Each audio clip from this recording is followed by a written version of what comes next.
के बाद इंसान सिर्फ मिट्टी बन जाता है, लेकिन कुछ लोग उस मिट्टी को भी चैन से नहीं रहने देते। पाकिस्तान के एक पुराने शहर में एक ऐसा कब्रिस्तान था जहां रात के बाद कोई नहीं जाता था। लोग कहते थे वहां दफन लाशें सुबह अपनी जगह बदली हुई मिलती थी। और फिर एक रात कब्रिस्तान के चौकीदार ने देखा एक आदमी कब्र खोद रहा था।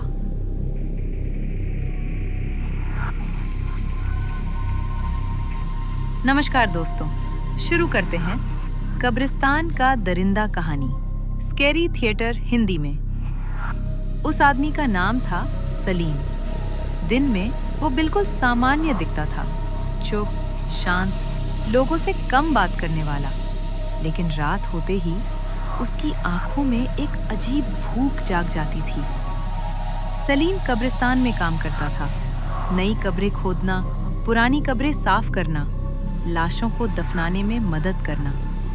शहर वालों को लगता था वो एक सीधा सादा आदमी है, लेकिन कोई नहीं जानता था कि रात के अंधेरे में सलीम कब्रों को दोबारा खोलता था और मृत शरीरों के साथ वो ऐसी हरकतें करता था जिनके बारे में सोचकर भी रूह कांप जाए।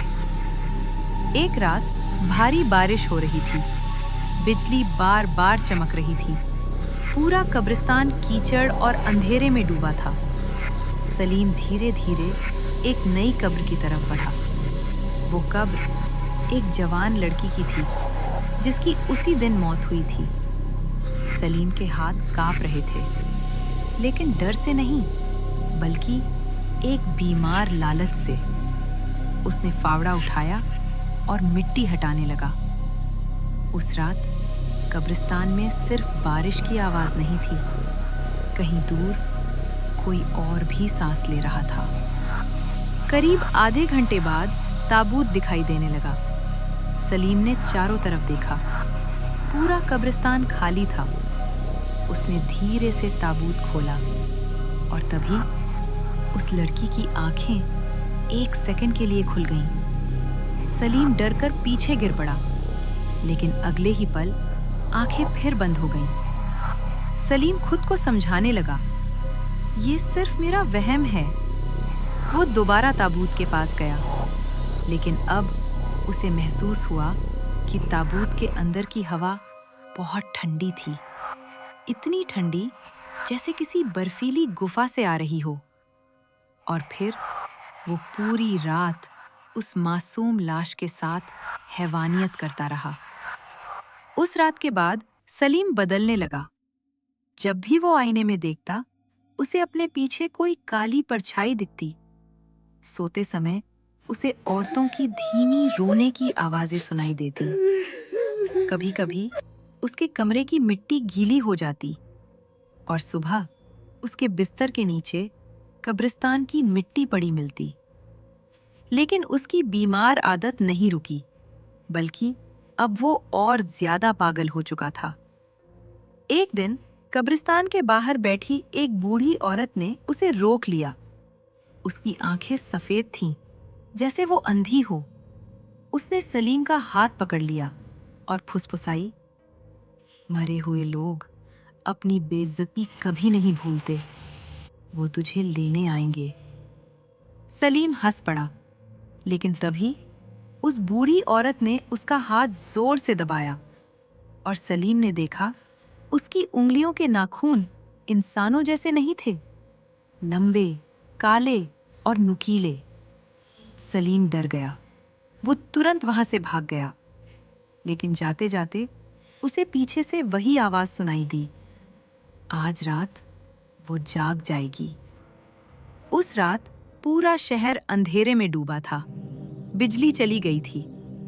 सिर्फ कब्रिस्तान के बीचों बीच एक लालटेन जल रही थी। सलीम फिर वहां पहुंचा। उसे खुद समझ नहीं आ रहा था कि वो क्यों वापस आया, जैसे कोई उसे बुला रहा हो। धीरे धीरे वो उसी लड़की की कब्र तक पहुंचा, लेकिन इस बार कब्र पहले से खुली हुई थी, मिट्टी बिखरी हुई थी और ताबूत खाली था। सलीम का गला सूख गया। उसने पीछे मुड़कर देखा। पूरा कब्रिस्तान शांत था। फिर अचानक उसे महसूस हुआ कि कोई उसके पीछे खड़ा है। सलीम धीरे धीरे पलटा और उसकी सांस रुक गई। वहां वही लड़की खड़ी थी, सफेद कफन में, चेहरा मिट्टी से सड़ा हुआ, बाल गीले और आंखें पूरी काली। लेकिन सबसे डरावनी बात उसकी मुस्कान थी। तुम्हें मरे हुए जिस्म पसंद है ना? सलीम डर से कांपने लगा। वो भागना चाहता था, लेकिन उसके पैर हिल नहीं रहे थे। वो लड़की धीरे धीरे उसकी तरफ बढ़ने लगी। हर कदम के साथ उसके शरीर से मिट्टी गिर रही थी और हवा में सड़न की बदबू फैल रही थी। तभी कब्रिस्तान की बाकी कब्रें भी हिलने लगीं। एक एक करके मिट्टी फटने लगी और दर्जनों हाथ जमीन से बाहर निकलने लगे। औरतों की आवाजें रोने लगी, चीखने लगी, हमारी इज्जत लौटाओ, हमारी मौत का अपमान क्यों किया? सलीम पागलों की तरह चिल्लाने लगा। वो भागा, लेकिन कब्रिस्तान का गेट गायब था। हर तरफ सिर्फ कब्रें थीं और उन कब्रों के बीच सफेद कपड़ों में खड़ी वो औरतें धीरे धीरे उसकी तरफ बढ़ रही थीं। अगली सुबह कब्रिस्तान के चौकीदार ने सलीम को देखा। वो मुख्य गेट के पास पड़ा था। उसकी आंखें खुली थीं, चेहरे पर डर जम चुका था और उसके शरीर पर सैकड़ों खरोंच के निशान थे।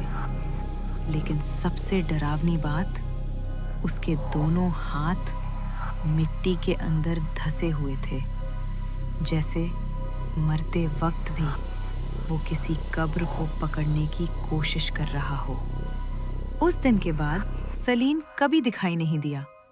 कुछ लोग कहते हैं वो मर गया, लेकिन कब्रिस्तान के नए चौकीदार आज भी कहते हैं कि आधी रात को एक आदमी फावड़ा लेकर घूमता दिखाई देता है और उसके पीछे सफेद कफन में खड़ी औरतें चलती हैं, धीरे धीरे मुस्कुराते हुए। कुछ दरवाजे कभी नहीं खोलने चाहिए, क्योंकि हर कब्र में सिर्फ लाश नहीं होती। कभी कभी वहां इंतजार कर रहा होता है एक बदला। ऐसी ही और डरावनी कहानियों के लिए स्कैरी थिएटर हिंदी को लाइक, शेयर और सब्सक्राइब जरूर करें।